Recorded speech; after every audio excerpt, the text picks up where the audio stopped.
अयाज और आज हम चैप्टर 2 का लास्ट टॉपिक डिस्कस करने जा रहे हैं, दैट इज पेपर क्रोमेटोग्राफी.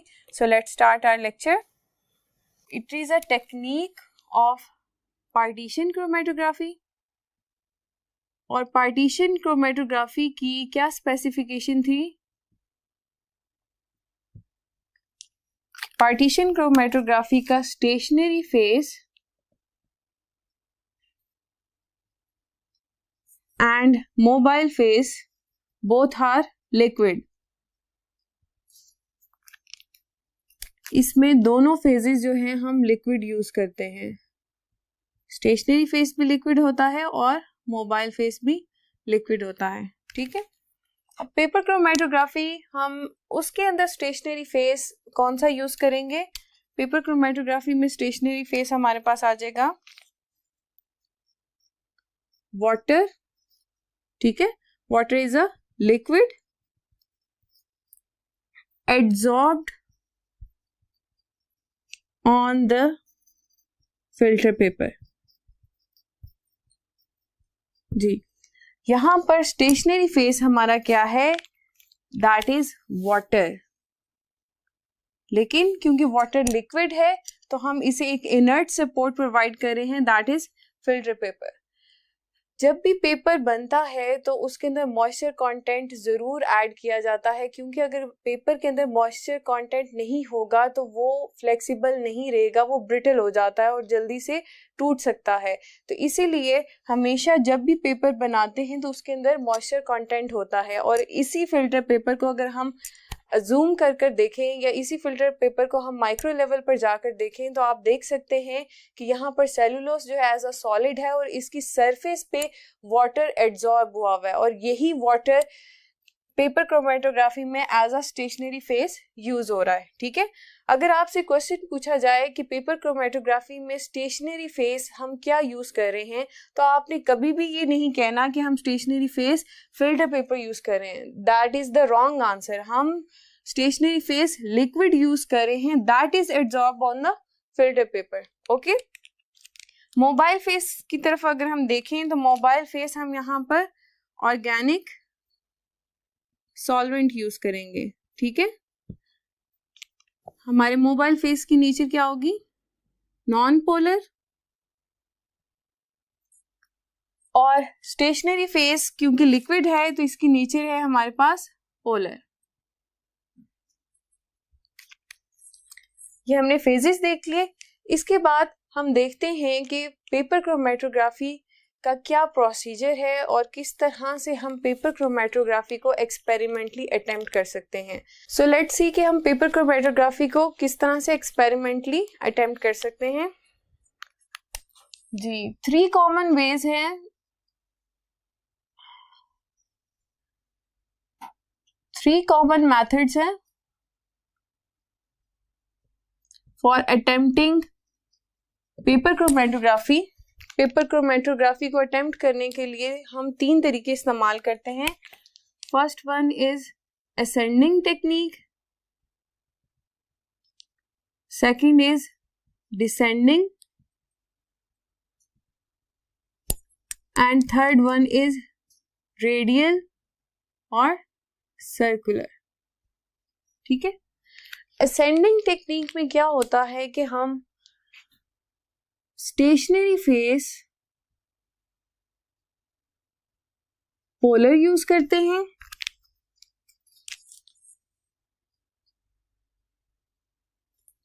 और मोबाइल फेस नॉन पोलर होता है.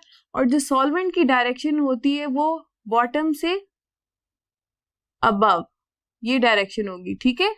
बॉटम से ऊपर की तरफ सॉल्वेंट राइज करेगा. जबकि डिसेंडिंग टेक्निक में स्टेशनरी फेस नॉन पोलर होता है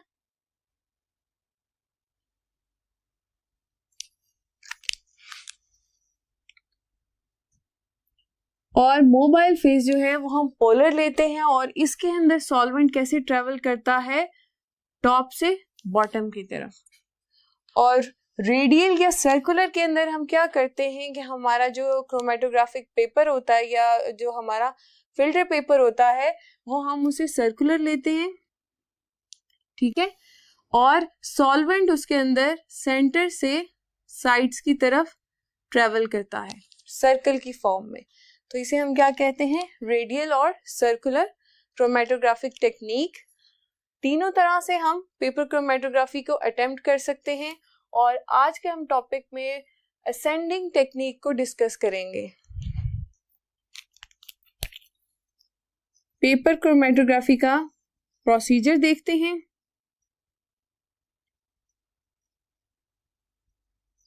जी, पेपर क्रोमेटोग्राफी स्टार्ट करने से पहले हमने क्या लेना है, वॉटमैन फिल्टर पेपर नंबर 1 की एक 20 सेंटीमीटर लॉन्ग स्ट्रिप लेनी है।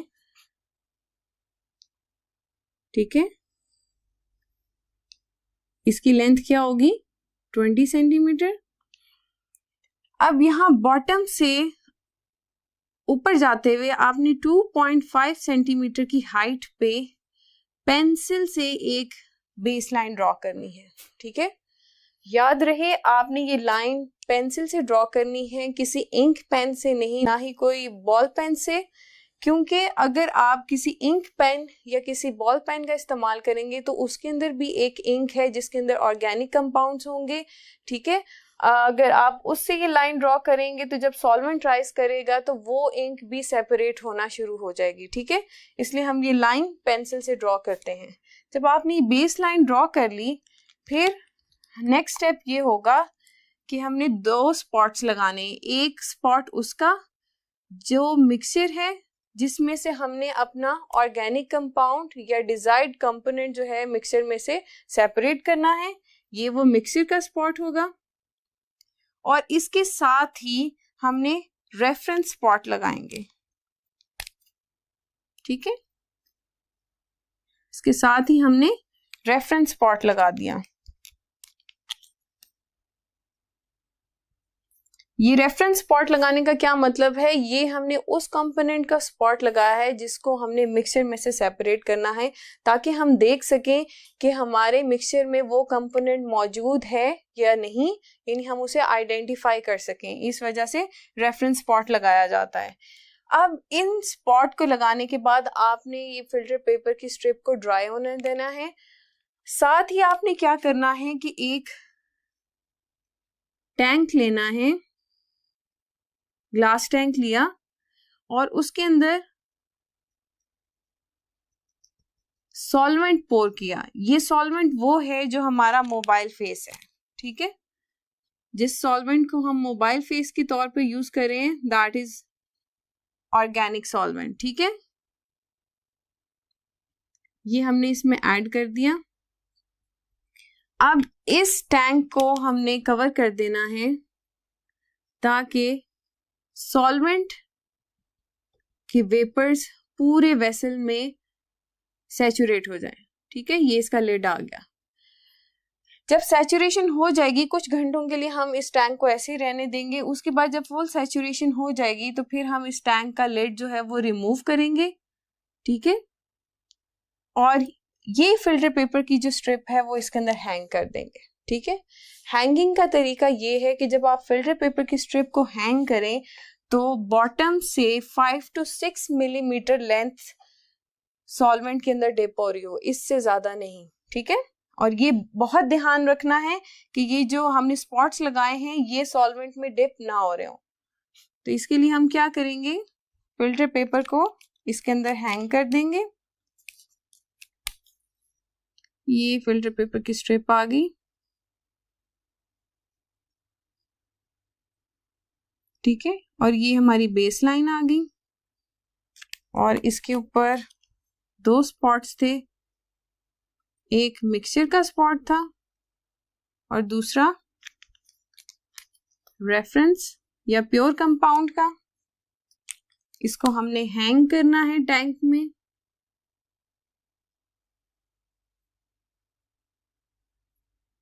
ठीक है, ऐसे एक क्लिप की मदद से हमने फिल्टर पेपर को हैंग कर दिया और इसके बाद हमने दोबारा से टैंक का लिड वापस रख देना है और टैंक को कवर कर देंगे हम। ओके, ये ध्यान रहे ये कितनी लेंथ है, 5 to 6 मिलीमीटर। इतना डिप किया है, बाकी बेस लाइन जो है वो ऊपर ही है। अब आप क्या देखेंगे कि जब आपने फिल्टर पेपर डिप कर दिया तो आहिस्ता आहिस्ता सॉल्वेंट जो है वो कैपिलरी एक्शन के थ्रू ऊपर की तरफ मूव करना शुरू कर देगा। ठीक है, जब ये मूव करेगा तो हम इसको देखते हैं जी, ये हमारे पास हमारा वही फिल्टर पेपर है जो टैंक के अंदर है।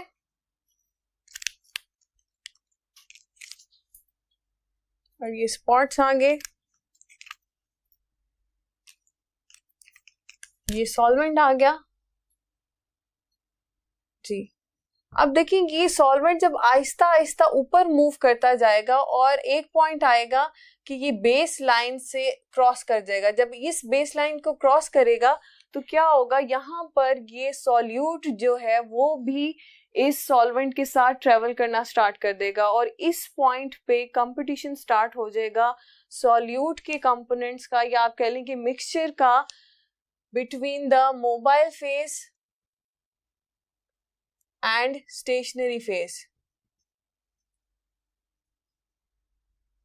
ठीक है, कंपटीशन इसलिए स्टार्ट होगा क्योंकि मोबाइल फेस और स्टेशनरी फेस दोनों की नेचर चेंज है। स्टेशनरी फेस हमारा पोलर है और मोबाइल फेस जो है नॉन पोलर है।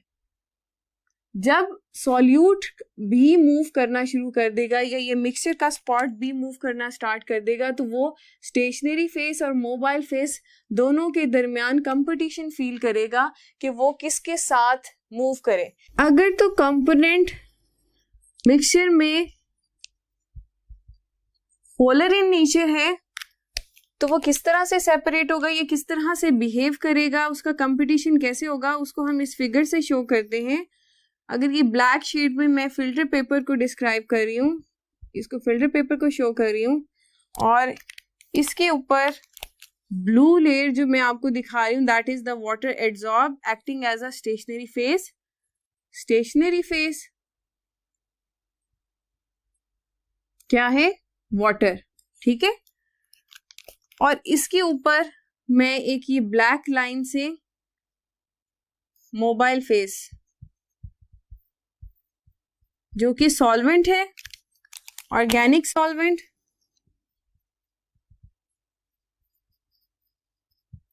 ठीक है, ये वो सॉल्वेंट है ये जो टैंक में से मूव कर रहा है।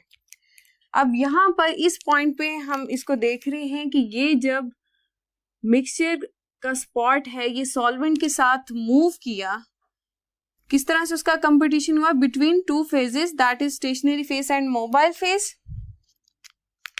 तो मिक्सचर के जब कंपोनेंट सेपरेट होना शुरू हुए, हमारे पास ये रेड कलर का मिक्सचर था, तो ये देखें एक कंपोनेंट जो है that is polar in nature वो क्या करेगा, वो ज्यादा एफिनिटी शो करवाएगा स्टेशनरी फेस के साथ और वो इसी में डिसॉल्व रहना चाहेगा।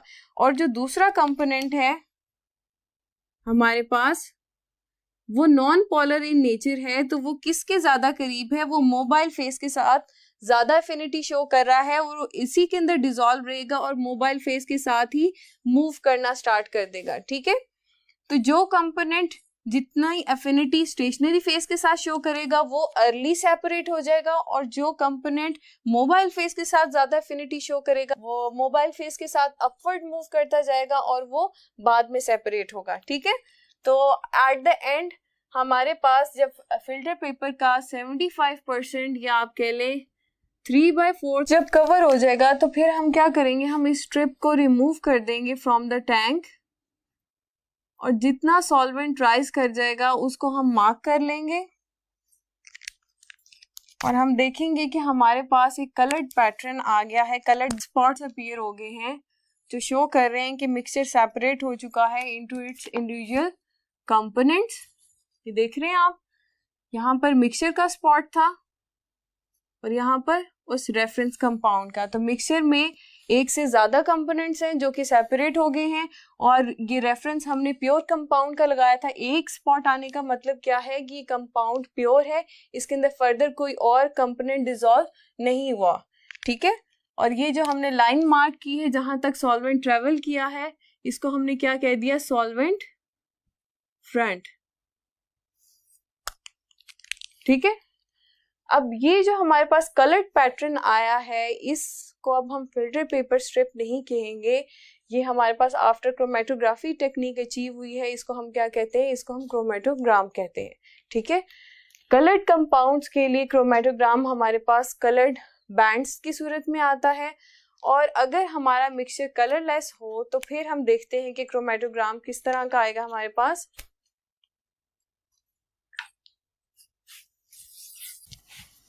ओके, कलरलेस क्रोमेटोग्राम पे हम किस तरह से कंपोनेंट्स को लोकेट कर सकते हैं, उसके लिए दो मेथड्स हैं for locating components that are colorless। दो मेथड्स हमारे पास आते हैं, एक है केमिकल मेथड और दूसरा है फिजिकल मेथड।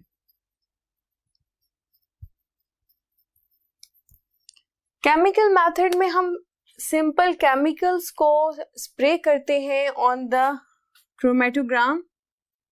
जब हम केमिकल्स को स्प्रे करते हैं तो हमारे पास कंपोनेंट्स अपीयर हो जाते हैं in the form of spots. ठीक है, तो फिर हम इनको लोकेट कर लेते हैं। एक और मेथड है फिजिकल मेथड, उसके अंदर हम क्या करते हैं, जो कलरलेस आपके पास क्रोमेटोग्राम आया हुआ है उसको या तो हीट से अप्लाई करते हैं, हीटिंग से क्या होगा, हमारे पास स्पॉट्स अपीयर हो जाते हैं और हम कंपोनेंट्स को लोकेट कर सकते हैं। और अगर हमारे पास मिक्सचर में ऐसे कंपोनेंट्स थे जो यूवी रेडिएशंस में जो यूवी लाइट को एब्जॉर्ब करते हैं, तो हम फिर उन कंपोनेंट्स को यूवी अपरेटस के अंदर स्टडी करते हैं। जब हम इस स्ट्रिप को यूवी अपरेटस में रखेंगे तो कंपोनेंट्स हमारे पास अपीयर हो जाएंगे और हम उन्हें मार्क कर लेंगे और फर्दर स्टडी के लिए यूज कर सकते हैं। क्रोमेटोग्राफी टेक्निक में कंपोनेंट्स सेपरेट होते हैं on the basis of their retardation factor. Retardation factor क्या है उसको डिस्कस करते हैं।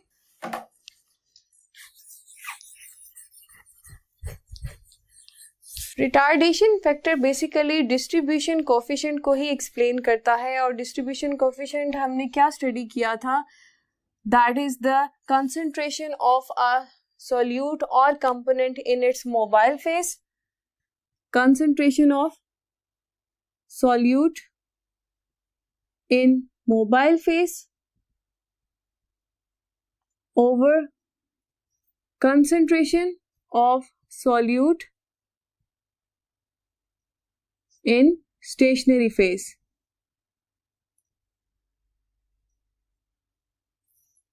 इसी बेस पर हम रिटार्डेशन फैक्टर को भी डिफाइन करते हैं कि रिटार्डेशन फैक्टर क्या होता है।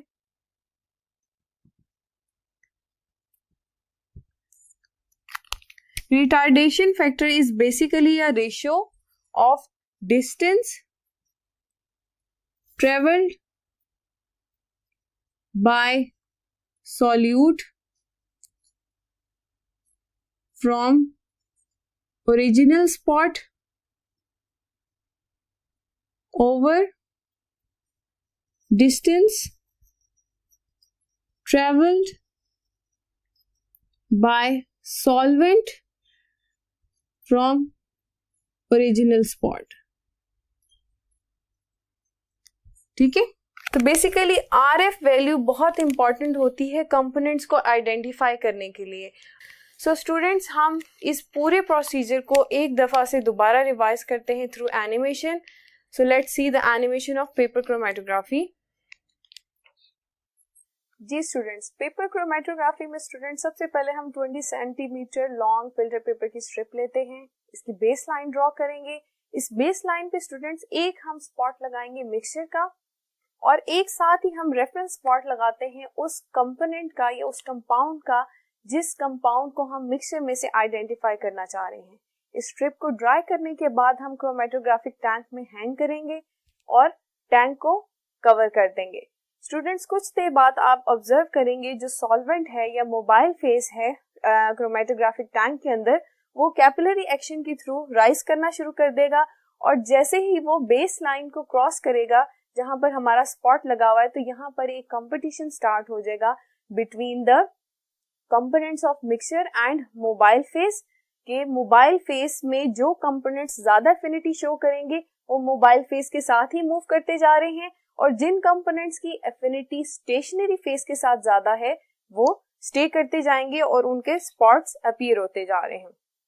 स्टूडेंट्स, जब सॉल्वेंट या मोबाइल फेस 75% तक राइज कर जाएगा फिर हम अपनी स्ट्रिप को रिमूव कर लेंगे और सॉल्वेंट फ्रंट जहां तक सॉल्वेंट राइज किया है उसे एज सॉल्वेंट फ्रंट मार्क कर लेंगे।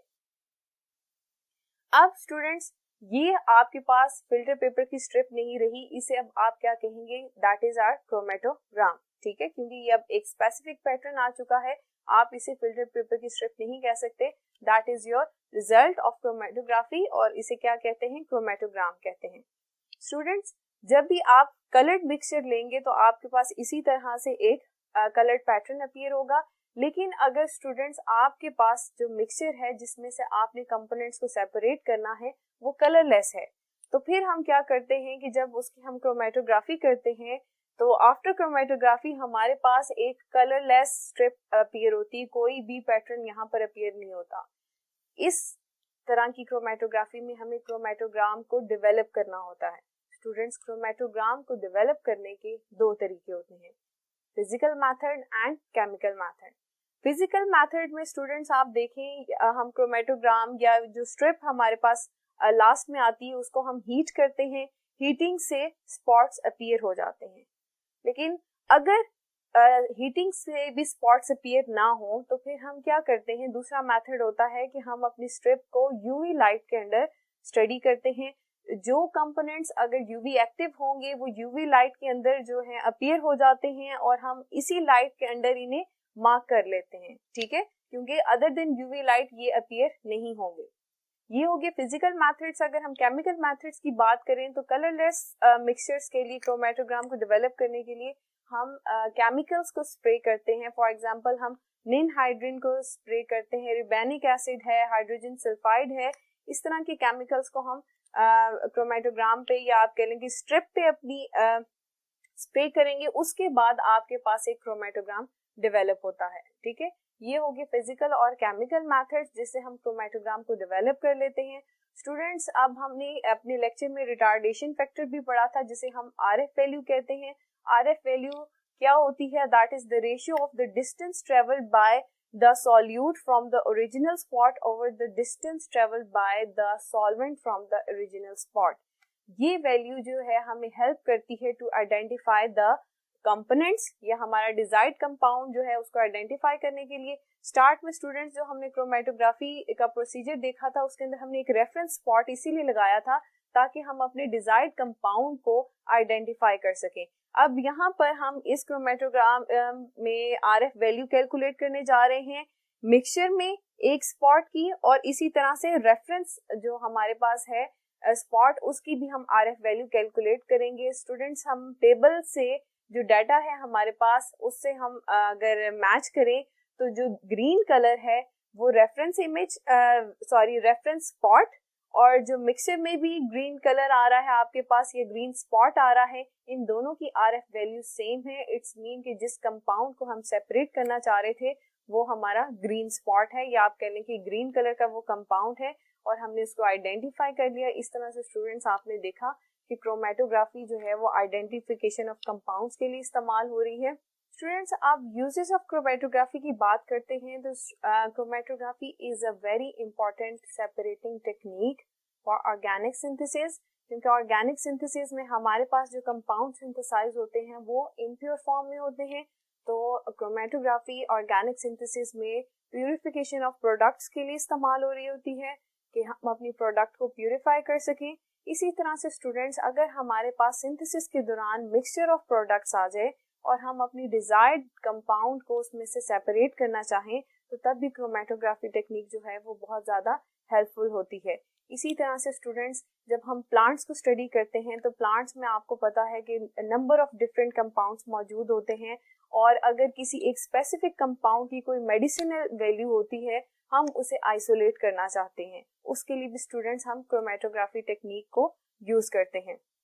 स्टूडेंट्स, क्रोमेटोग्राफी टेक्निक सिर्फ और सिर्फ सेपरेटिंग टेक्निक नहीं है, that is also very helpful in the qualitative and quantitative analysis, यानी कि जो मार्केट में प्रोडक्ट्स हम लॉन्च करते हैं उनकी क्वालिटी और क्वांटिटी को अश्योर करने के लिए हम लाजमी क्रोमेटोग्राफी टेक्निक यूज करते हैं। फ्रेंड्स, इसके अलावा chromatography technique is also very useful in forensic sciences. बड़ी इंटरेस्टिंग फील्ड है फोरेंसिक साइंसेस की। ये बेसिकली क्राइम इन्वेस्टिगेशन साइंस है।